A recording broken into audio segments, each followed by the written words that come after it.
In the heart of a dense forest, where the towering trees blocked out almost all the sunlight, a young boy named Ethan wandered alone. He was just 15 years old, with nothing but his thin clothes and a heart full of fear.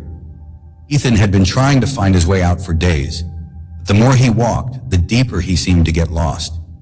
His feet were sore, his body exhausted, and the cold night air felt like it was tightening around him. As the sun began to set and the shadows of the forest crept closer, Ethan's legs gave out beneath him.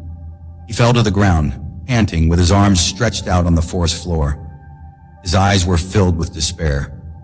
He felt trapped, completely cut off from the world, surrounded by nothing but the endless sea of dark trees. Please, if you can hear me, send me help. His voice cracked as he spoke, and he closed his eyes, hoping for a miracle.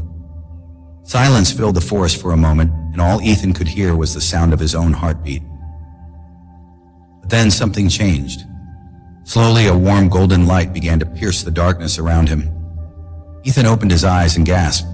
There in the middle of the dark forest stood a figure bathed in a soft golden glow. It was an angel, radiant and serene, with a kind smile on its face. The angel's presence filled the clearing with peace, and the shadows seemed to pull away. "Do not be afraid, Ethan," the angel said, its voice gentle and calming. "I am here to guide you." Ethan could hardly believe his eyes. He blinked, his heart pounding in his chest. Are you real?" he whispered, his voice trembling.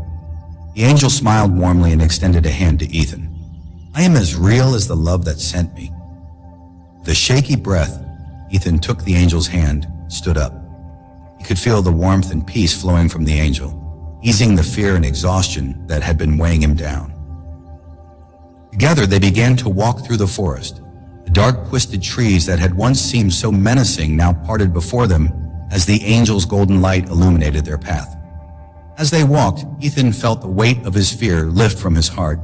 For the first time in what felt like forever, he knew he wasn't alone. The angel led Ethan to a clearing at the edge of the forest. The sunlight broke through the trees, blending with the angel's glow, and the clearing was filled with vibrant flowers and soft grass. Ethan stepped into the light, and for the first time in days, he felt the warmth of the sun on his skin. Ethan looked up at the angel, his heart filled with gratitude. "Thank you," he whispered, his voice full of emotion. "I don't know how I can ever repay you." The angel smiled, its eyes soft and filled with kindness. "You don't need to repay me, Ethan. You were never truly alone. You just needed to trust that help would come." With that, the angel began to ascend into the sky, its golden light growing brighter as it rose. Ethan watched in awe as the angel disappeared into the clouds, leaving behind only the peaceful glow of the sun. As he stood alone in the clearing, Ethan felt something he hadn't felt in days: hope. He knew the way home now. The path was clear, and his heart was light. With a peaceful smile on his face, Ethan turned toward the horizon and began his journey, no longer afraid.